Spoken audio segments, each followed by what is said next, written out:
A busca pela verdade passou a ser o uso dos meios racionais para alcançar a melhor prática da vida boa anunciada pelo profeta.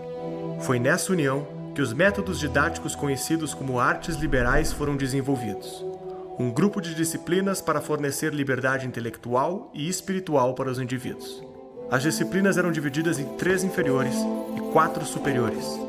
As inferiores eram gramática, para codificarmos o mundo que percebemos e comunicá-lo, dialética, para comparar as diferentes percepções e evoluir na busca pela verdade, e retórica, para expressarmos as nossas percepções e conclusões de forma persuasiva. As disciplinas superiores eram a arte de utilizar esse conhecimento nos aspectos externos ao homem, aritmética, para quantificarmos o mundo que conhecemos, geometria, para colocarmos as quantidades no espaço, a música, para encaixar os números no tempo, e a astronomia, para compreender a influência dos astros no espaço. Essa era a base lecionada nas instituições de ensino ocidentais que desenvolveram a civilização ao longo de um milênio inteiro, até o período cultural que costumamos dar o nome de Renascença. E o que na Europa existia era uma rivalidade, porque começou a existir o que pode ser chamado de escola laica, escola leiga, né? Mas assim, leigo é quando a pessoa tem fé, não é assim porque a pessoa não é católico, não é leigo, né? Leigo é um fiel cristão católico, né? Dentro da nomenclatura da igreja, que tem a fé, né? E né, que desenvolvem, e muitas academias independentes, né? Academia de Florença, que desenvolvem o que nós conhecemos como cultura renascentista, cultura humanística, né? Desde Petrarca se pegou esse termo de Cícero, humanismo, e se começa a usar muito tirando um pouco dessa visão somente de Deus para o homem, mas mais assim, de entender o homem a partir de Deus, mas entender Deus a partir do homem, né? Não é ateísmo, não é cientificismo barato, o humanismo. Mas, digamos assim, não era cristão. Só que eles desenvolveram muito diversas ciências. A literatura na Renascença ela é muito superior à da Idade Média. O nível de latim da Renascença é melhor, mais bonito, mais eloquente do que o da Idade Média. Essa base de ensino foi utilizada ao longo de toda a Idade Média. As instituições educacionais eram majoritariamente guiadas pela Igreja, diferente do ensino para o trabalho, que era guiado por mestres artesãos que ensinavam seus discípulos as técnicas de produção. Até aqui a educação não era universalizada e muito da vida de estudos era entendido como desnecessário para a maioria dos homens. É com Martinho Lutero que essa ideia mudaria para sempre. A reforma ela ocorre num tempo na história em que era uma sociedade agrícola, principalmente, e nós temos a família com prioridade principal à produção de víveres para subsistência ou para comercialização. Então esse é o cenário assim econômico que nós encontramos. No campo eclesiástico, nós temos aí realmente uma dependência muito grande do clero.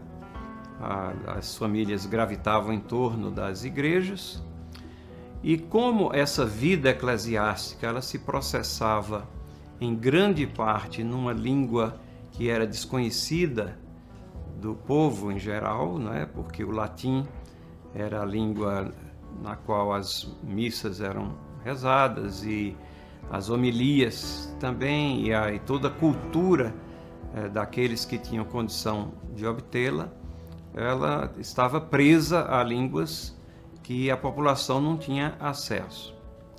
Então isso gera também uma dependência muito grande daqueles que supostamente detinham o conhecimento. A reforma do século XVI ela entra nesse contexto. Pregadas na porta do castelo de Wittenberg, as 95 teses propostas por Martinho Lutero desafiavam a Igreja Católica Romana. Suas teses propunham uma discussão acadêmica sobre a autoridade do Papa e a venda de indulgências por membros da Igreja. Os estados-nação que conhecemos hoje ainda não existiam, e a Europa era formada por centenas de pequenos reinos, ducados, principados e condados. E estes faziam parte de impérios maiores que se aglomeravam no guarda-chuva cultural da Igreja Católica Romana. O único fio condutor e a unção de tudo isso era dado pela Igreja Católica. Era a única coisa que juntava todos esses povos diversos e que ungia os proprietários de terra, que eram os duques e os príncipes. Qual era a contraposição? Você, como família reinante, você fazia um dote também para a igreja. Você tinha que doar um filho para a igreja, ou fazer dotes materiais, ou também jurar proteção em situações de guerra, obedecer também uma série de normas e bulas que vinham do Papa. Então você tinha uma troca ali. Caso contrário, ele estabelecia que, muito bem, olha, você resolveu se revoltar contra a igreja, você não está ungido pela igreja de ser o duque da sua região. Outros duques são legítimos de conclamar o seu território. Então defenda-se se você puder. Para disseminar suas ideias, Lutero traduz a Bíblia para o alemão falado pelo povo e se utiliza de um invento recente que estava mudando a história: a prensa de Gutenberg. Considerado o invento mais importante do segundo milênio, a prensa permitia a impressão de livros que antes só podiam ser copiados à mão. A Bíblia de Lutero agora circulava pela Europa na língua do povo, e não mais no latim falado apenas pelo clero. A Reforma Protestante havia começado. A nova doutrina pregava que a instituição católica não possuía poderes espirituais e defendia que a revelação da verdade não deveria mais passar pela Igreja Católica, mas ser entregue diretamente das Escrituras para todos os fiéis. A Reforma, ela tem um princípio basilar que é o sacerdócio universal do crente, né? Ou do cristão. E isso tem a sua base. As Escrituras falam que com a morte de Cristo temos acesso direto ao trono. Então, desaparece na visão dos reformadores e na compreensão do que as Escrituras trazem, desaparece essa figura intermediária do sacerdote como existia no Antigo Testamento, uma mediação que existia, que procede de Deus no Antigo Testamento, mas é num período temporário até a vinda de Cristo. Os reformadores entenderam que essa hierarquia que impedia os fiéis de terem acesso direto à palavra deveria ser quebrada. E uma das formas que ela foi quebrada, que eu já me referi a ela, é exatamente a da tradução das Escrituras no vernáculo. Então, você não precisa mais alguém para interpretar. Você tem agora acesso direto. Você não precisa de alguém para pontificar o que é que as Escrituras dizem ou não. A revolta protestante oferecia uma oportunidade para os reis e governantes quebrar a autoridade da Igreja Católica e aumentar o poder dos estados locais. Lutero, em nenhum momento quis fazer uma religião universal e sequer uma religião, vamos chamar assim, nacional. O que Lutero buscou foi uma reforma dentro da Igreja, indo de encontro com a própria tradição romana. A reforma iniciada por Lutero tornou acessível a leitura da Bíblia e dispensão da autoridade da Igreja permitiu que as pessoas tivessem sua própria interpretação, abrindo precedentes para que diversas ramificações do cristianismo surgissem nos anos seguintes. Agora, a influência da Reforma, ela também não termina com Lutero, né? Aquilo é só o ponto inicial. Depois, os ventos da Reforma se alastram principalmente até Genebra, né? Até Calvino, onde em 1554 ele funda a Academia de Genebra. Mas havia uma preocupação muito grande, tanto com a saúde espiritual, como também com a solidez educacional dos habitantes ali. Na busca de expandir as ideias protestantes, Lutero escreve uma carta para os governantes do Sacro Império Germânico, exigindo a criação de uma educação pública provida pelo Estado para progredir a reforma e disseminar a leitura da Bíblia sem o intermédio da Igreja. E é interessante que nessa carta ele diz assim, que eles estavam muito preocupados em fazer investimento em pontes, em estradas, em mosquetes, e eles deveriam empregar a maior parte desses valores não somente na educação de crianças, mas no incentivo a professores. Então nós vemos a preocupação de Lutero com ambas as pontas. Traduzido, isso quer dizer que ele tinha um interesse enorme na universalização do ensino. Como resultado das suas súplicas, no ano de 1524, o Estado germânico de Gotha funda a primeira escola pública moderna. E Lutero funda o Plano Escolar da Saxônia, que mais tarde tornou-se a inspiração do sistema de educação estatal para a maioria dos estados luteranos. O ensino compulsório logo se estendeu à França, Holanda e Nova Inglaterra.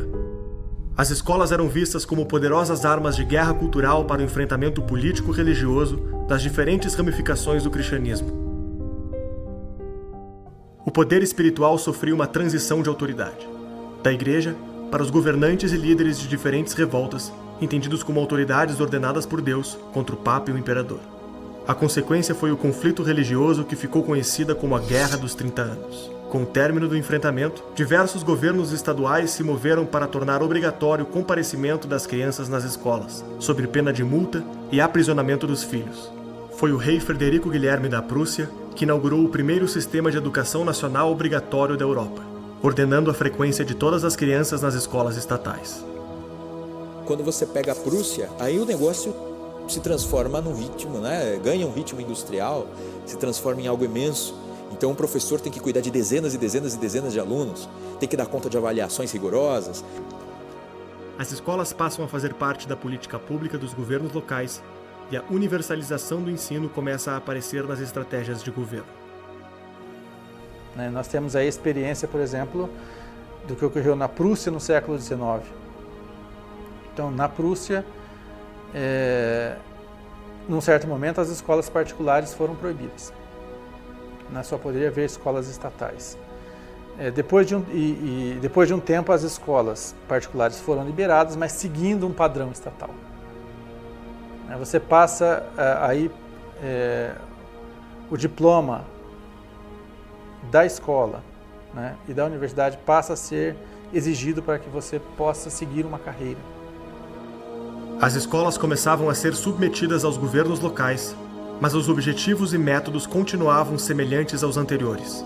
A vida intelectual buscava a verdade, e essa verdade eram as escrituras sagradas. É apenas no século XVI que esse cenário começa a mudar. O que você acabou de assistir é apenas uma pequena parte do cenário alarmante que envolve a educação no Brasil. Durante décadas, fomos convencidos de que o problema era apenas a falta de recursos, mas a realidade é muito mais profunda. A nossa equipe investigou as raízes da doutrinação e o colapso do ensino nacional para produzir a trilogia Pátria Educadora. Nela, revelamos como as escolas deixaram de ser locais de formação para se tornarem centros de militância e como isso compromete o futuro de uma nação inteira. Mas atenção, esse material é exclusivo para os membros da Brasil Paralelo. E para que você não fique de fora, estamos liberando agora uma condição especial para você se juntar a nós, o Plano Mensal da Brasil Paralelo. Isso significa que você não precisa mais comprometer o limite do seu cartão de crédito com assinaturas anuais. Ao garantir o seu acesso agora, você terá em mãos esta produção e mais de 100 documentários originais da Brasil Paralelo. Além de filmes premiados, catálogo infantil seguro para todas as idades e cursos em diversas áreas do conhecimento. Saiba que o que você vê aqui no YouTube é só uma pequena parte do vasto conteúdo que os membros recebem. E um detalhe importante, hein? Essa oferta pode sair do ar a qualquer momento e só vai estar disponível para quem está assistindo esse vídeo agora, pelo link da descrição ou pelo QR Code que está aparecendo aí na tela. Aproveite o Plano Mensal da Brasil Paralelo e ative todos os seus bônus agora mesmo. Nós contamos com você. Muito obrigado e até breve.